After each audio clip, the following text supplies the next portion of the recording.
ओम गंगणपतये नमः। वक्रतुंड महाकाय सूर्यकोटिसमप्रभ निर्विघ्नं कुरु मे देव सर्वकार्येषु सर्वदा। गुरुर्ब्रह्मा गुरुर्विष्णु गुरुदेव महेश्वर गुरु साक्षात् परब्रह्म तस्मै श्री गुरुवे नमः। श्री शिव महापुराण रुद्र संहिता सृष्टिखंड अथ षष्ठोध्याय। महाप्रलयकाल में केवल सद्ब्रह्म की सत्ता का प्रतिपादन, उस निर्गुण निराकार ब्रह्म से ईश्वर मूर्ति सदाशिव का प्राकट्य, सदा शिव द्वारा स्वरूपभूत शक्ति अंबिका का प्रकटीकरण, उन दोनों के द्वारा उत्तम क्षेत्र काशी या आनंदवन का प्रादुर्भाव, शिव के वामांग से परम पुरुष विश्व का आविर्भाव तथा उनके प्रकाश से प्राकृतिक तत्वों की क्रमशः उत्पत्ति का वर्णन। ब्रह्मवाच भो ब्रह्मन् साधु पृष्ठोऽहं त्वया विबुधस्तत्तम लोकोपकारिणा नित्यं लोकानां हितकाम्यया। ब्रह्मा जी बोले, हे ब्राह्मण, हे देव शिरोमणि, आप सदा समस्त जगत के उपकार में ही लगे रहते हैं। आपने लोगों के हित की कामना से यह उत्तम बात पूछी है।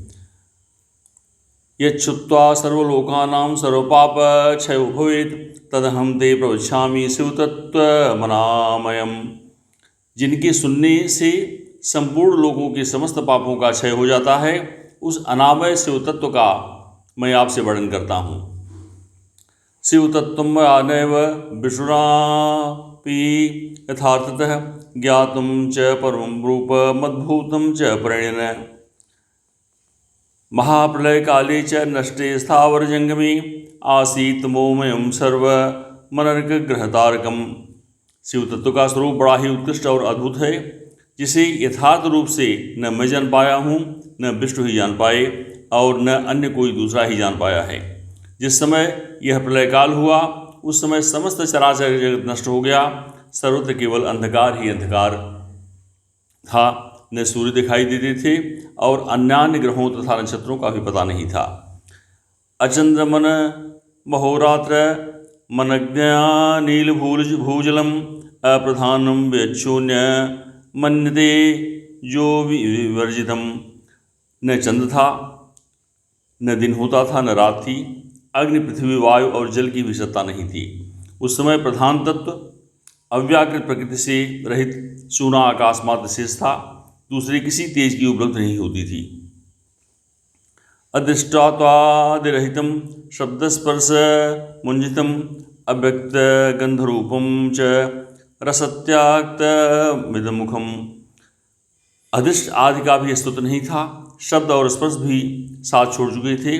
गंध और रूप की भी व्यक्ति नहीं होती थी। रस का भी अभाव हो गया था और दिशाओं का भी भान नहीं होता था। इत्थं सद्यन्त तमसे सूची भेदे निरंतरे तत्सद्ब्रहेति श्रुत्वा सदेकं प्रतिपद्यते। इस प्रकार सब और निरंतर सूची भेद घोर अंधकार फैला हुआ था। उस समय तत्सत ब्रह्म इस श्रुति में जो सत सुना जाता है, एकमात्र ही शेष था। इति दिशं यदा नासीद्यत्तत्सद् सदात्मकं योगिनो अंतर्हिताकाशे यत्पश्यन्ति निरंतरम। जब वह ऐसा जो इत्यादि रूप से निर्दिष्ट होने वाला भावात्मक जगत नहीं था, उस समय एकमात्र वह सत्य ही शेष था, जिसे योगी जन अपने हृदयाकाश के भीतर निरंतर देखते रहते हैं।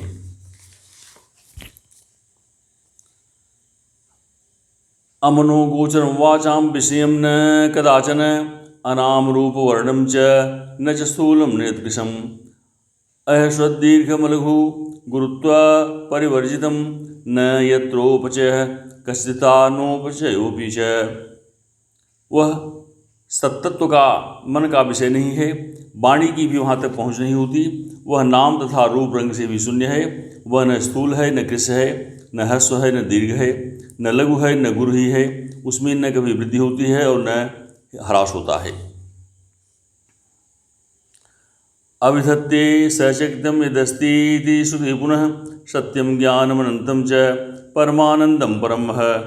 अप्रमेय मनाधार मविकार मनाकृति निर्गुणम योगिगम्यं च सर्वव्यापीकारकम निर्विकल्पम निरारंभम निर्मायम निरुपद्रवम अद्वितीय मनाद्यंत मविकासम चिदात्मकम। श्रुति उसके विषय में चकित भाव से है, इतना ही कहती है, अर्थात उसकी सत्ता मात्र का ही निरूपण कर पाती है, उसका कोई विशेष विवरण देने में समर्थ है।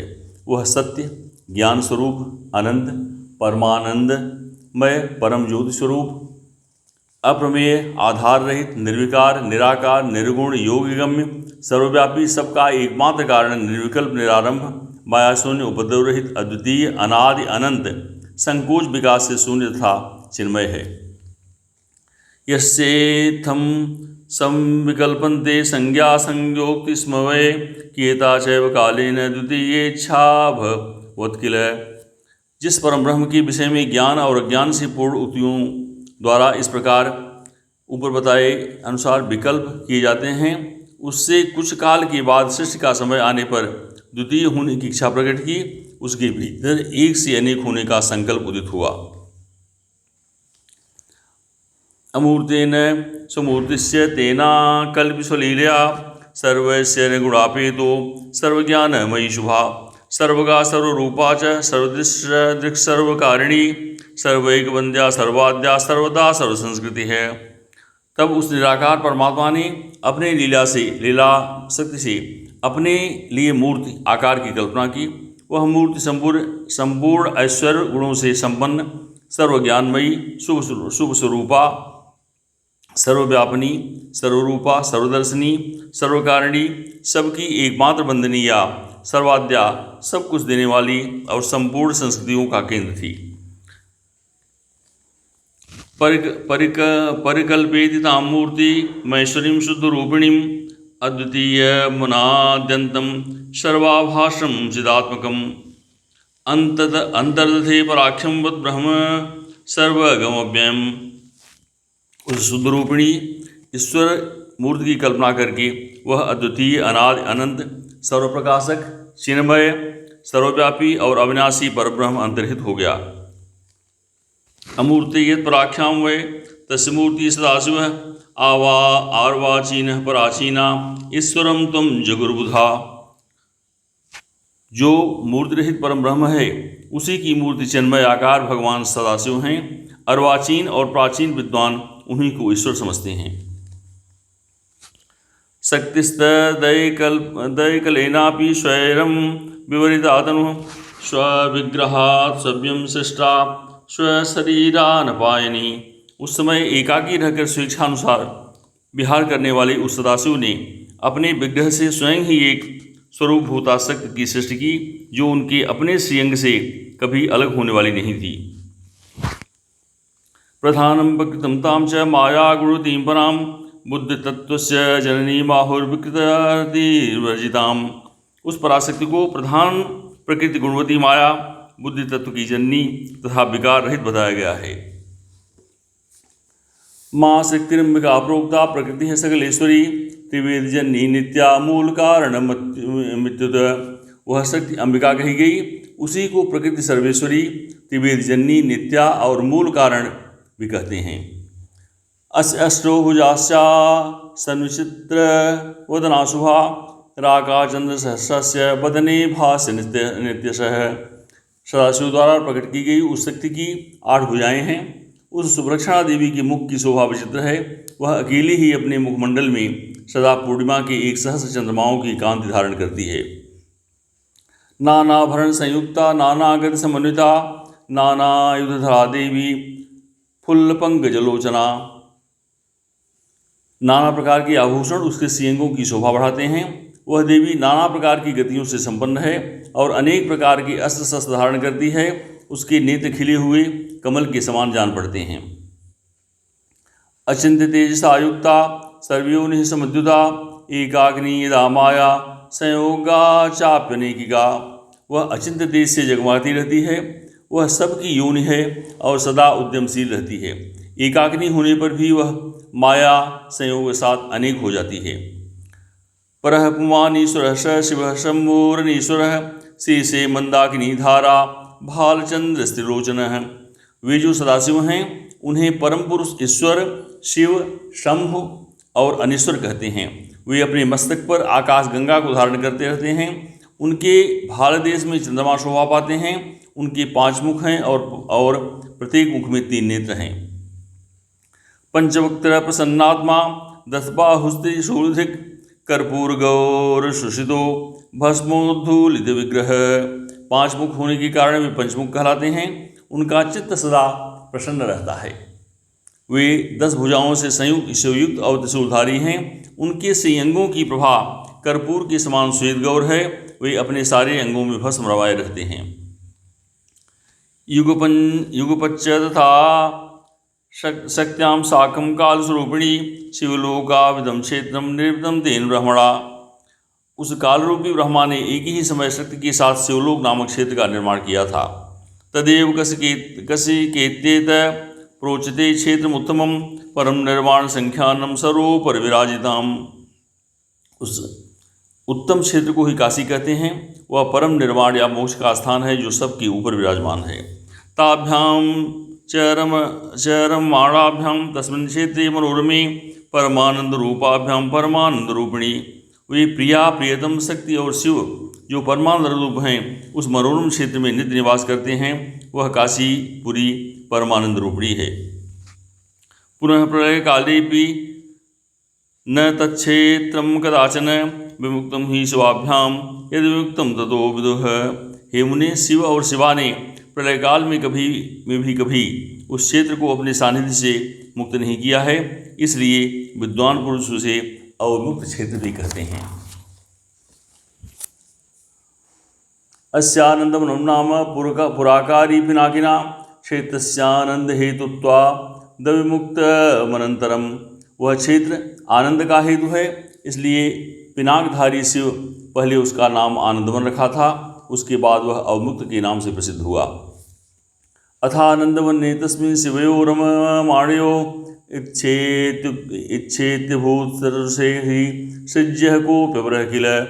हे देव, यस्मिन्नस्य महाभार मामां स्वैरचारिणो निर्वाणधारणं कुर्वं केवलः काशीसायिनो। हे देवर्षि, एक समय उस आनंद वन में रमण करते हुए शिवा और शिव के मन में इच्छा हुई किसी दूसरे पुरुष की सृष्टि करनी चाहिए, जिस पर सृष्टि संचालन का महान भार रखकर हम दोनों केवल काशी में रहकर इच्छानुसार विचरण करें और निर्माण धारण करें।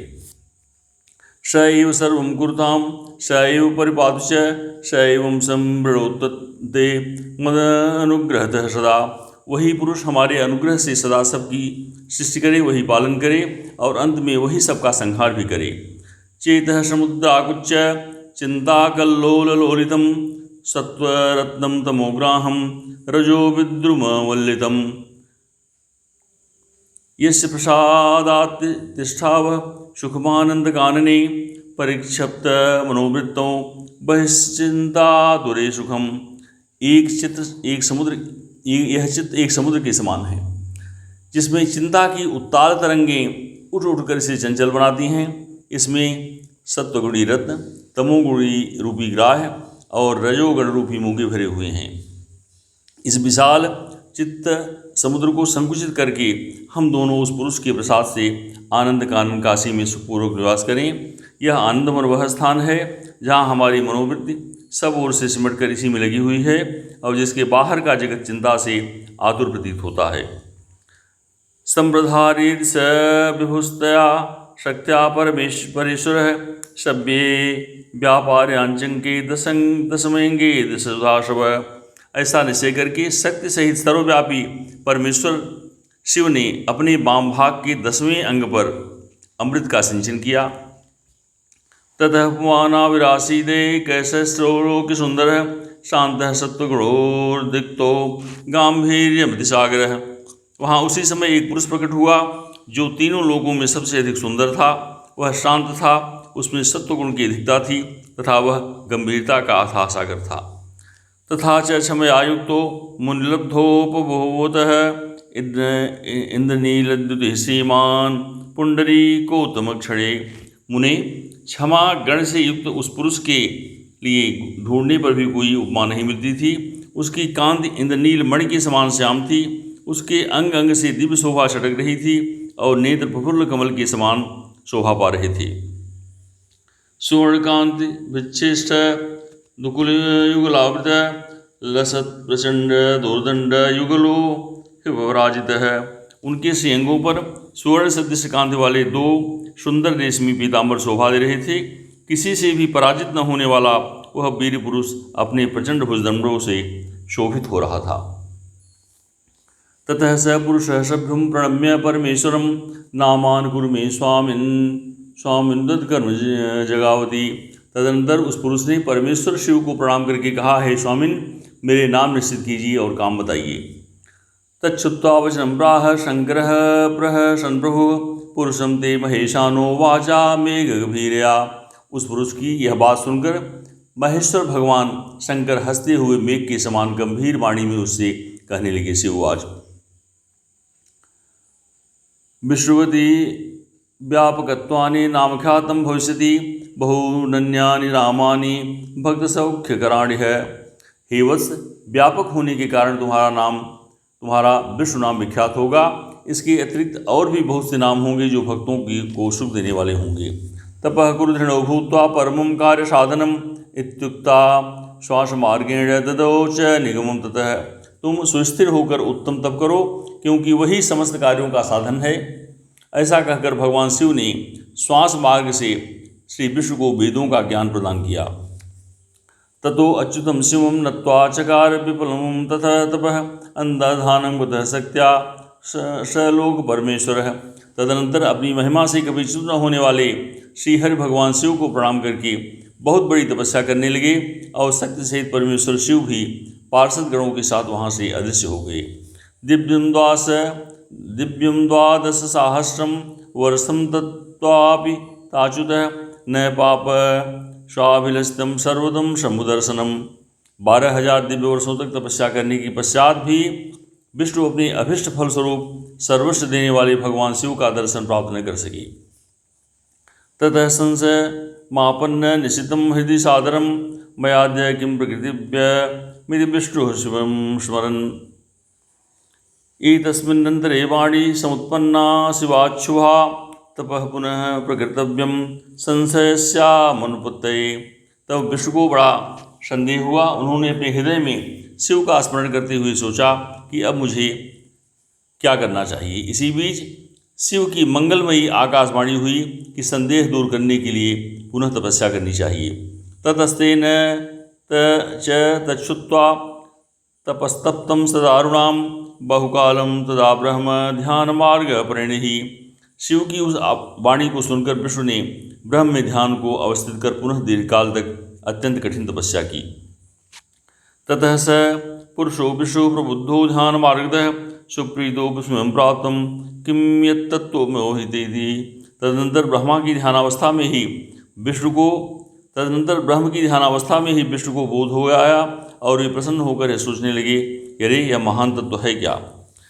परिश्रमवतस्तस्य विष्णु स्वांगेभ्य एव च जलधारा ही संयाता विविधा से माया।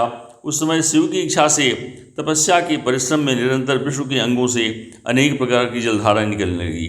अभिव्याप्तं च सकलं शून्यं यत्तन्महामुने ब्रह्मरूपं जलमभूत्स्पर्शना पापनाशनम। हे महामुनि, उस जल से सारा सोना आकाश व्याप्त हो गया। वह ब्रह्मस्वरूप जल अपने स्पर्श मात्र से सब पापों को नाश करने वाला सिद्ध हुआ।